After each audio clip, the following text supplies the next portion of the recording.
Bonjour à toutes et à tous les amis, je suis Gilles Mancillon, artiste et spiritualiste. Je venais vous saluer, vous souhaitez la bienvenue sur ma chaîne. Je vous remercie si vous êtes nouveau de vous abonner.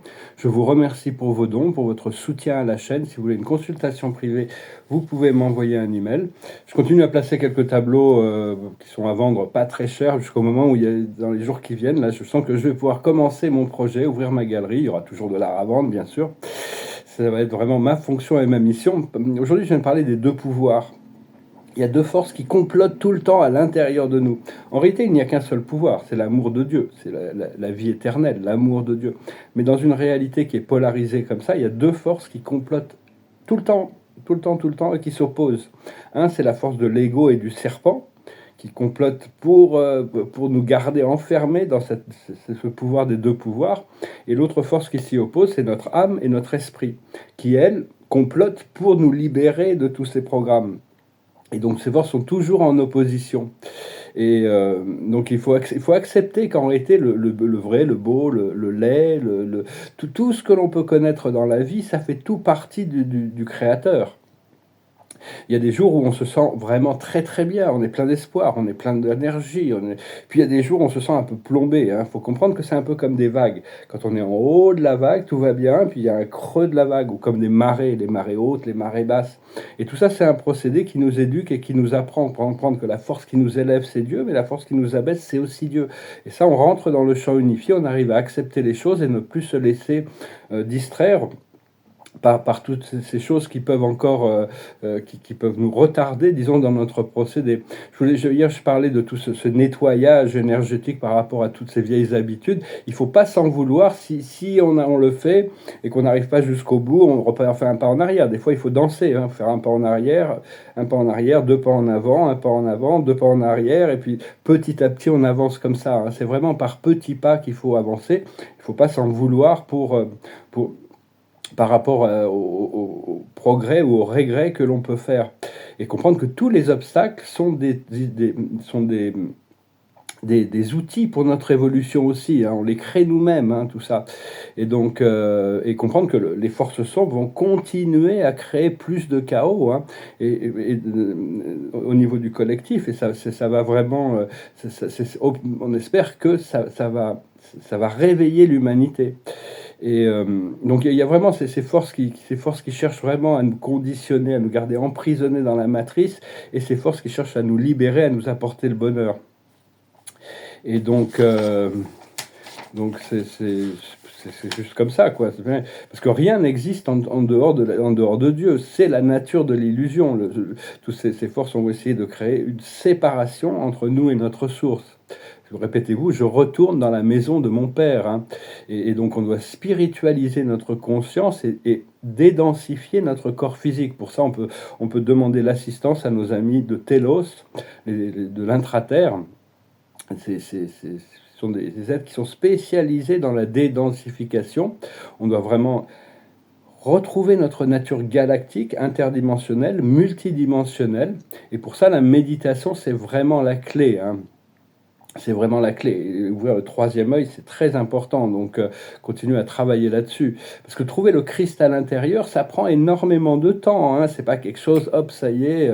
C'est pas un procédé facile. L'amour inconditionnel et le pardon inconditionnel dans toutes les situations pour avoir débloqué toutes les choses qui peuvent encore pousser des boutons en nous. On doit vraiment s'abandonner à notre divinité intérieure, penser, parler, agir comme un maître ascensionné déjà. Et même si on n'y arrive pas tout le temps, on doit déjà avoir le sens de l'attitude comme si c'était fait, jusqu'à ce que ce soit pleinement réalisé. Et même s'il y a des résistances du côté de l'ego, parce que bon, tout ça, ça fait partie du procédé. L'ego n'est pas un ennemi, il faut qu'il se soumette à l'âme. Mais on doit ressentir de plus en plus notre connexion à notre moi supérieur, euh, et reconnecter à la joie des dimensions supérieures. Quand on les atteint, on n'a plus de questions, plus de problèmes, plus de tout ça, c'est des choses merveilleuses. Et ce procédé d'ascension, il révèle des vulnérabilités. Il faut vraiment pas se sentir coupable ou honteux en relation avec ces choses qui sont révélées. C'est important de les accepter pour pouvoir justement évoluer. Si on n'est pas dans l'acceptation, on rentre en conflit avec ces parties de nous-mêmes. comprendre qu'il n'y a pas de mort, la mort n'existe pas, il n'y a qu'une seule vie éternelle, et on en fait partie, on est une partie intégrale de la vie éternelle, et si on n'existait pas, la vie ne serait pas ce qu'elle est, il manquerait quelque chose dans la vie, donc on est tous extrêmement importants. On doit lâcher prise de tout cet agenda de la matrice sombre, comprendre qu'on crée avec nos croyances et avec nos pensées. Donc concentrez-vous sur la paix, sur l'amour, sur la liberté et l'unité, hein. Et donc, parce que bon, tout ça fait partie du procédé d'évolution de Dieu et du plan divin. Parce que Dieu n'est que bonté, n'est que bien, mais il joue le rôle de l'obscurité pour le procédé d'évolution. Donc, parce que bon, j'ai discuté un peu de la nature des absolus, c'est quelque chose d'assez mystérieux, que moi, ça m'intéresse, mais ça reste très mystérieux. Les dieux primordiaux, il y a 7 co-absolus dans l'infini. Bon, nous, ce qu'on connaît dans l'absolu, c'est toujours, jamais, ça c'est des absolus, mais enfin, il y a des absolus ce qu'on pourrait concevoir comme qu'est-ce qu'un absolu? Un absolu, c'est quelque chose qui ne change pas, ne peut pas changer, c'est un absolu. Il n'a pas de début, il n'a pas de fin, et c'est en dehors du temps et de l'espace. Et donc, et les dieux primordiaux, les absolus, vont laisser les choses se dérouler dans les univers parce qu'ils sont à la source de la création des procédés du temps. Et pour voir ce qui se passe, pour voir comment les choses se font, parce que dans tous les univers, il y a des lois. Ici, on est dans un univers magnétique où tout ce que l'on fait, c'est la cause et l'effet. Les effets se produisent comme résultat des causes. Mais enfin, jusqu'à un certain point, hein, parce que le premier créateur, par rapport à la Terre, a vraiment communiqué sur le fait qu'il demandait la liberté de la planète et de l'humanité. Il a demandé ça à tous les êtres galactiques qui ont répondu à l'appel de la Terre. Ça leur permet aussi de grandir et d'évoluer à partir les galactiques ont demandé au premier créateur comment vous voulez qu'on fasse. Vous vous débrouillez, vous faites comme vous voulez. Donc ça leur apprend eux aussi à travailler derrière la scène sans violation du libre arbitre pour arriver progressivement à cette libération. Et parce que bon, même dans les plans supérieurs, il y a une bataille entre les forces de la lumière et celles de l'obscurité. Et parce que si les créateurs premiers voulaient finir le programme de l'obscurité, ils feraient ça comme ça. Il y aurait juste le censeur parlerait et tout changerait tout d'un coup. Mais bon, pour le moment, ça ne s'est pas encore passé. Alors, bon, au niveau de l'absolu, il n'y a qu'un seul absolu. On ne peut pas avoir plusieurs absolus. C'est une réalité infinie et spirituelle. Mais ça s'est réalisé et manifesté comme des mystères, comme 7 co-absolus. Il y en a 4 qui sont existentiels et 3 qui sont expérientiels. Les 4, l'absolu existentiel sont le Père universel, la première source et centre, le Fils éternel, la deuxième source et centre, et l'Esprit infini, la troisième source et centre, l'acteur conjoint, qui sont 3 absolus personnels. Il y a le paradis, l'île centrale de la lumière et la vie, qui est un absolu non personnel, qui répond à la volonté de la Trinité originale. Et après, il y a ces absolus qui sont très mystérieux, qui sont le déité absolu, l'absolu inqualifié et l'absolu universel. Ce sont vraiment des êtres ce sont des potentiels non réalisés, bien sûr, hein. C'est vraiment c'est la découverte parce que nous, on est là pour découvrir le suprême, d'abord. Il y a trois phases d'évolution. Donc, pour le moment, ici, on est là dans le temps et l'espace pour réaliser les 3 phases de divinité expérientielle. Le suprême, l'ultime et plus tard l'absolu. Pour le moment, notre mission, c'est de découvrir le suprême, le vrai, le beau, le bien, de s'unifier avec l'être suprême pour retourner à la source et après être à la recherche de l'ultime dans les univers transcendantaux qui ne sont pas encore révélés. Et le suprême ultime, l'ultime est beaucoup plus qu'un super suprême, mais le suprême ultime est encore bien le déité absolue est complètement encore quelque chose de très différent. Mais ma présence je suis m'a montré qu'en tant que créature, on a vraiment le potentiel de découvrir le suprême, l'ultime et l'absolu, même si ça n'a jamais été réalisé dans tout l'univers des univers à ce moment. C'est-à-dire, c'est c'est vraiment alors, le déité absolu, c'est tout ce qui est personnisable, ce qui est spirituel, ce qui est spiritualisé. Après ça, l'absolu inqualifié, c'est une force assez mystérieuse qui regroupe tout ce qui ne peut pas être spiritualisé, tout ce qui ne peut pas être personnel et qui est au-delà de la personnification de la déité. Et l'absolu universel, c'est une force qui harmonise le personnel et le non personnel. En réalité, il n'y a qu'un seul absolu, un infini qu'on pourrait concevoir comme le Père universel au départ. Mais enfin bon, c'est réaliser des valeurs, des compréhensions absolues à un niveau absolu, une spiritualité infinie. Et donc tout ça, bien sûr, c'est un potentiel non réalisé pour le moment, mais ça reste assez mystérieux, ça reste assez intéressant à étudier, à penser, à spéculer, disons. Et, euh, et donc, parce que bon, il y a donc après, donc il y a ces dieux expérientiels qui obtiennent, il y a les dieux existentiels ils ont toujours été, ils seront toujours, ils ne changent pas, ils sont absolus. Mais il y a ces phases d'expérientiel, le suprême, l'ultime et l'absolu, qui sont atteignables, hein. Et puis il y a les êtres déifiés qui sont devenus un avec le suprême et qui sont devenus Dieu. Mais ça, bon, pas besoin de trop en parler. Donc c'était juste, je sais pas pourquoi, ça me passait par la tête hier soir. Je me suis dit, parce que les absolus vont laisser les choses faire parce tous les univers sont gérés par une paire, le père de notre univers, la mère de notre univers et l'un. Et donc c'est l'administration de chaque univers qui doit gérer l'évolution de son propre univers. C'est une grande aventure du temps, hein, l'aventure de la suprématie, jusqu'à ce que les êtres, les planètes, les systèmes, les constellations, et éventuellement tout un univers local peut se stabiliser dans la lumière et la vie, fusionner avec la conscience du suprême. Et une fois qu'on est fusionné avec la conscience du suprême, on est complètement indépendant de quand une planète a fusionné avec le suprême, elle prend un orbite permanent autour du super univers. Elle n'est plus du tout dérangée par toutes les choses cosmiques c'est vraiment élevé. Il y a un grand nombre de planètes et de civilisations autour de nous, comme Alpha du Centaure ou Arcturus, qui sont fusionnés dans la lumière et la vie depuis très longtemps. Ils ont été consumés par la lumière.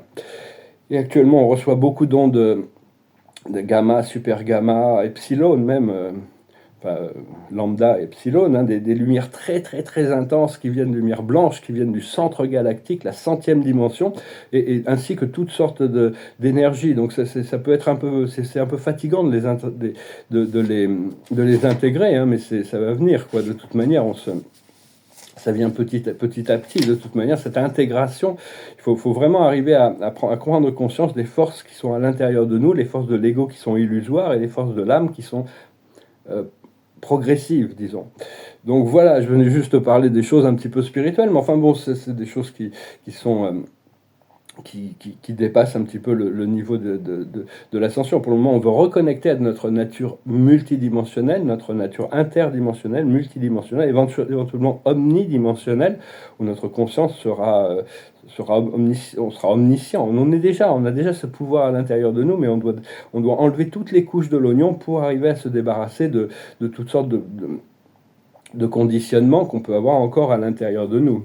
Donc voilà les amis, je vous remercie pour tout, je venais vous saluer aujourd'hui, je n'étais pas sûr qu'il fallait que je parle aujourd'hui, mais enfin bon, je me suis dit ça pourquoi pas, et j'ai hâte de pouvoir tourner la page là, hein, la carte de la journée, il faut tirer quelques cartes avec le tarot, avec l'oracle de la sagesse, c'est la paix. C'est continuer à exister en paix, c'est-à-dire lâcher prise, de se soumettre à la paix, à l'amour et à la lumière, qui est le seul vrai pouvoir. Il n'y a pas de pouvoir, de force qui oppose Dieu en réalité. C'est juste ici toutes ces forces qui contribuent à l'évolution de l'univers, qui s'opposent et se contradisent tout le temps. Mais en réalité, il y a toujours l'harmonie qui se crée grâce au principe de réflexion. La plus haute sagesse, c'est une nouvelle vie. Ce qu'il faut comprendre, c'est la symphonie inachevée. On a besoin de compléter le cycle intérieur, notre cycle intérieur. On a besoin de compléter les cercles. Il y a 7 cercles internes qui sont concentriques, des cercles de conscience. Une fois qu'on arrive au centre, on peut être élevé au prochain niveau. Et tout ça, ça se passe naturellement. Ça se passe plus vite ou moins vite selon le niveau de résistance. Ce qu'il faut faire, c'est heureux. Accepter la perfection à tout moment. Rentrer revenir au point zéro, connecté avec la lumière divine, lâcher prise de toutes ces idées mentales, parce que l'esprit et l'âme va garder les choses importantes en fréquence de toute manière. Donc d'accepter que le plan divin est parfait et que les choses se manifestent au bon moment. Et l'aboutissant, ça va être la tribu. On va pouvoir se réunir, on va pouvoir se rencontrer, on va pouvoir retrouver notre famille d'âme pour pouvoir co-créer ensemble. Ça va être très, très... Il n'y a rien qui peut nous apporter plus de bonheur et de joie que de retrouver ces groupes de personnes qui nous sont connectés au niveau de notre âme. Et donc, quand on rencontre, des fois, il y en a dans ma mère, on était dans la même tribu, hein, c'était agréable quand même, on a passé des années, on a voyagé, on a fait plein de choses, mais bon, il y a plein de, des fois il y en a dans les familles, mais des fois il faut les rencontrer, on a tous été un peu séparés, éparpillés pour pouvoir se retrouver, et trouver la joie de ce bonheur de cette retrouvaille. Et pour ça, il faut lâcher prise de toutes ces idées de persécution et d'inquisition, il faut lâcher prise du bourreau, de la victime, du sauveur, hein. La plus haute sagesse, c'est les finances, c'est-à-dire les finances vont nous libérer, hein, on continue à être, voilà, partager, on va pouvoir administrer ces finances, ces ressources. Ce qu'il faut comprendre, c'est la confiance et la foi. Ce qu'il faut faire, c'est les leçons et les bienfaits. Il faut intégrer nos leçons pour pouvoir recevoir nos bienfaits. Et l'aboutissant, ça va être se libérer de l'emprisonnement et de l'esclavage. Retrouver nos pouvoirs de grand prêtre et la grande prêtresse. Retrouver nos pouvoirs. Redevenir un maître ascensionné qui existe dans la sérénité et la lucidité, quelles que soient les circonstances. Pouvoir détruire, éliminer l'obscurité grâce à la lumière. Et tu as une carte avec les Dakini. Ah, j'ai pas pris de chanson, bah tant pis, il n'y a pas de chanson aujourd'hui. C'est là, on a ce qui est en haut n'est pas différent de ce qui est en bas. C'est-à-dire que bon, c'est la lumière qui descend et c'est notre conscience qui ascensionne et la lumière, les principes de la voie spirituelle, de la lumière supérieure qui descendent sur nous, hein, aussi. Donc moi, j'ai pas pris de chanson, mais tant pis, je vais retirer quelques cartes avec. L'observateur de la journée, c'est l'indulgence. Il ne faut pas être trop sévère. C'est-à-dire que, ce que je disais, si jamais vous essayez de faire quelque chose pour vous débarrasser d'une vieille habitude, elles ont tendance à s'accrocher. Mais ce n'est pas vraiment de notre faute parce qu'il y a cette énergie extraterrestre négative qu'on appelle le black goo. C'est-à-dire c'est un petit peu, c'est gluant. C'est-à-dire ça nous rappelle, ça nous ramène et tout ça. Donc il faut vraiment, faut vraiment persévérer sans jugement sur nous-mêmes. La plus haute sagesse, c'est la destinée. Ce qu'il faut comprendre, c'est la tempérance. Ce qu'il faut faire, c'est la potentialité, commencer à voir les potentiels pour les rendre actuels. Et l'aboutissant, c'est les rêves, la réalisation de nos rêves et de nos désirs les plus profonds. Voilà, puis je vais retirer une dernière carte. Ah, oh là, on a le 3 de Michael aujourd'hui. Rompre avec le passé. Sortir grandi d'une situation que vous vivez aujourd'hui. Le temps finit toujours par guérir les blessures les plus profondes. Donc c'est vraiment arriver à comprendre que bon, on est vraiment à la fin d'un cycle, hein, et donc c'est arrivé, on doit accepter que on doit sortir de ce cycle pour se préparer pour le nouveau. Au plus on le ressent à l'intérieur, au plus on est proche de ce cycle, de ce nouveau cycle également. Voilà les amis, je vous souhaite une très bonne journée, je vous remercie pour tout, je vous dis à bientôt. Namaste.